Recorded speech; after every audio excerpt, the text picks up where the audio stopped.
Welcome back to my channel. I'm Darnell Ransford, of course, as you know, and I'm currently finishing up my 5th year of teaching in small town, rural Arkansas, where the mosquito is the state bird. Okay. There are so many wonderful things about spring. The trees and the flowers are blooming. People are falling in love. Flash flood warnings every week. Tornado warnings every day. But most importantly, teachers are applying for jobs. You did everything by the book. You wore a tie, you wore a suit, you brushed your hair, you freshened your breath, you practiced every ESL RTI differentiation question till you couldn't find one. You remembered the school and mission vision statement. You spiced up your resume. You paid for a friend to do it, or like me, I got a friend to do it for free. Thank you. And you still didn't get the job.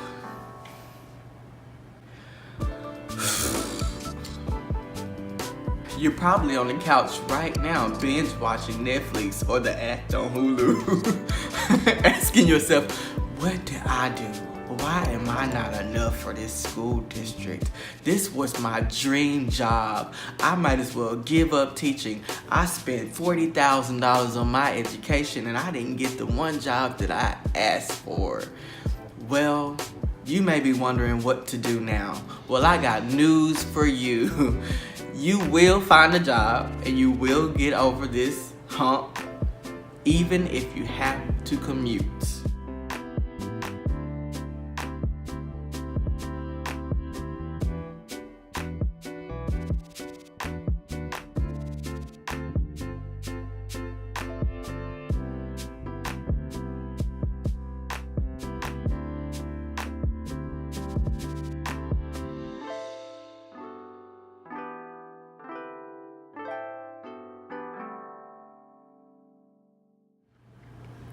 Again, welcome back to my channel.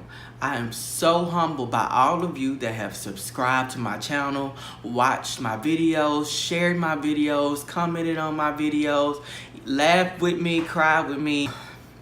Thank you for listening to my just small experience of my 180 days times 5. So I've been on a plethora of interviews, at least 25 or 30 in my short teaching career, trying to get that dream job, the job that pays well, that's down the street from my apartment.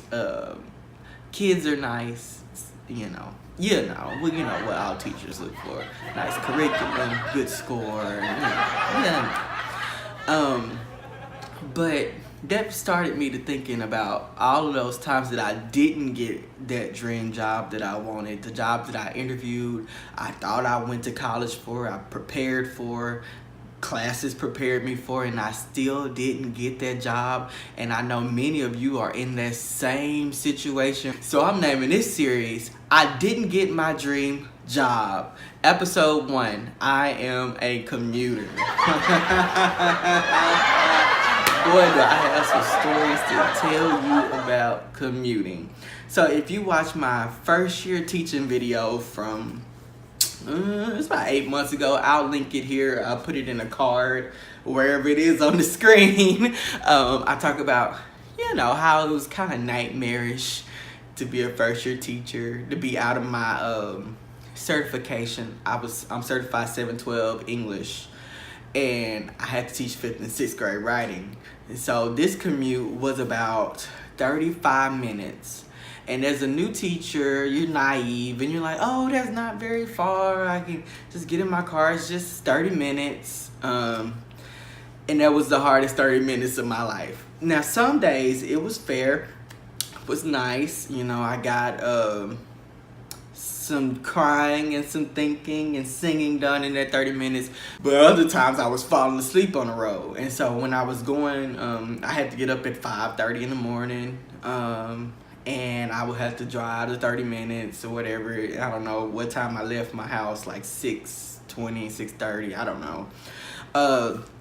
But after school, I'll be so drained and so tired because it was so stressful that I would fall asleep on the road. And I remember one day I was driving home, and it was a bad day. A teacher was killed that day in a car accident, and I was affected. I was emotional about it.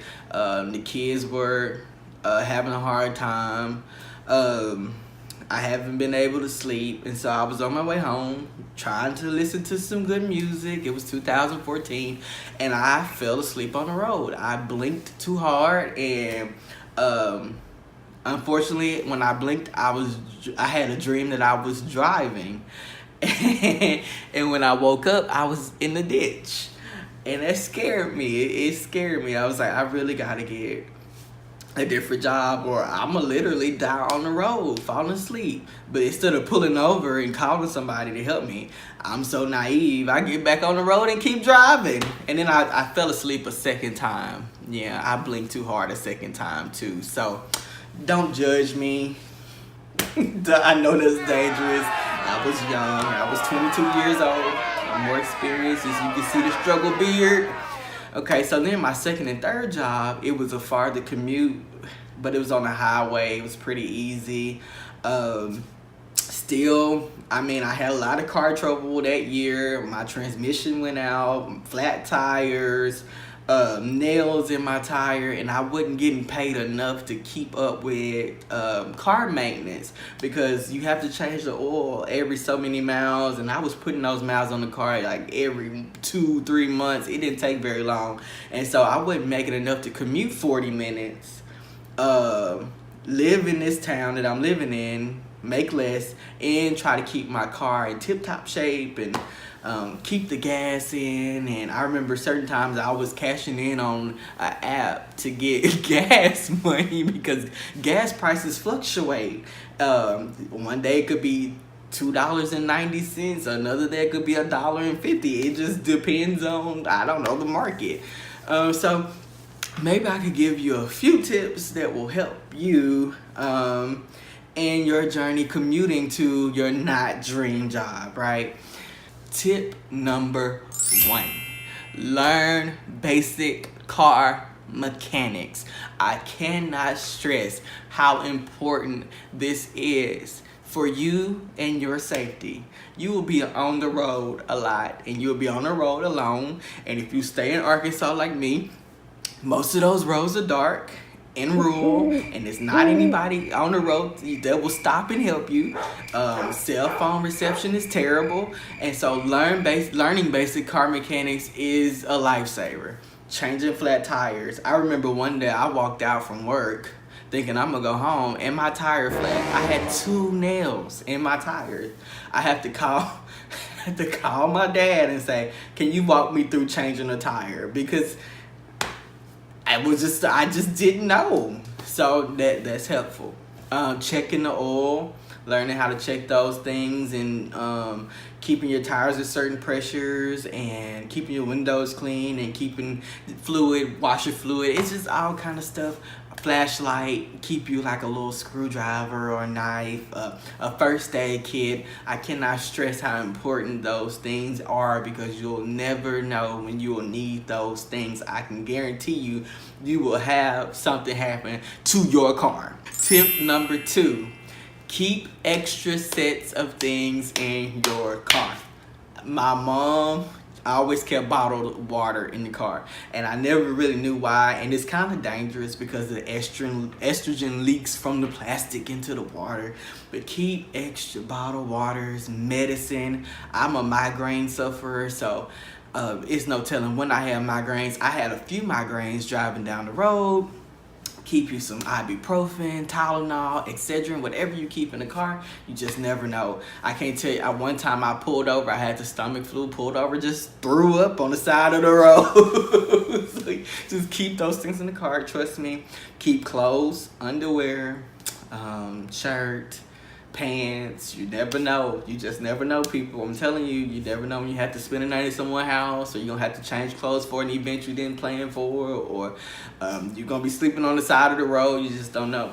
Always keep a charger for your phone. I grew up pre-cell phone in the 90s, and so we didn't have this issue. We knew how to get around, but now cell phones are essential. So keep the charger on your phone in your car, or keep a separate charger in your car. I do. Again, it wouldn't hurt to keep some what I call petty cash in your car, because you just never know when you have to stop at a gas station, you ran out of gas. Petty cash. You never know when you go in to swipe that debit card and nothing works. Your bank closed your account. I mean, it's just anything. So keep petty cash in your car. Kids always asking for donations for fundraisers, and so keeping about $20 in your car or in your wallet is essential. You just never know when you need it. They said the best classroom management plan has 3 rules, but I'm gonna have 4 because, you know, the 4th one is essential to me as well. So go to bed. Do not sit up and binge watch that Netflix show, Game of Thrones, Real Housewives of Atlanta, Good Girls, All American, Stranger Things, OA, whatever you watch. Don't sit up all night and watch that show. Don't be on the phone talking. Go to bed every night at the same time. And listen, wake up at the same time. It's essential. I don't care if you're like 21, 18, 17, 16, 15. It's the weekend. Get up at the same time every day. I promise you. Set your body on this schedule. That's what I'm doing for schedule. Set your body on a schedule, so when it's time for you to commute this 30, 40, even an hour away, you're alert, because you go to sleep at the same time. That melatonin has built up, and your brain knows that I'm gonna go to bed at 8:30. I'm old now. I have to go to bed at 8:30. I used to be able to go to 12. 8:30, and I'm gonna get up at 7, and you won't even need an alarm in most cases. You'll just start getting up naturally, because that, you know, that melatonin in your brain. And people take the artificial stuff and make you sleep well, but I don't really vibe with that. Trust me, you do not want to fall asleep on the road. You do not. It is the worst experience ever. Okay. The last tip may not apply to elementary teachers. It may, but I think elementary schools are more planned around these things. But prepare to get home late. Friday nights, the kids want us to go to football games. The school asks us to go to football games and basketball games. Some of those basketball games be in the middle of the week. They don't end till like 10 o'clock, 11 o'clock. And remember, you're a commuter. You don't stay in town, so you don't have to drive. You're gonna be driving on the road, and you're gonna hit a lot of mosquitoes. That state bird, and they get pretty big at night. And so prepare to get home late. And that's just going back to tip 1, tip 2, and tip 3. Get your sleep, have extra stuff, have medicine. Parent-teacher conference doesn't end at 8 o'clock, some districts, 6 o'clock, 30-minute drive, 40-minute drive. You're not getting home till late, and then you have to go back to school the next day. Oh, surprise teacher meetings. We're gonna have a meeting after school today, and they just now told you, at 3:30, it's time to go home.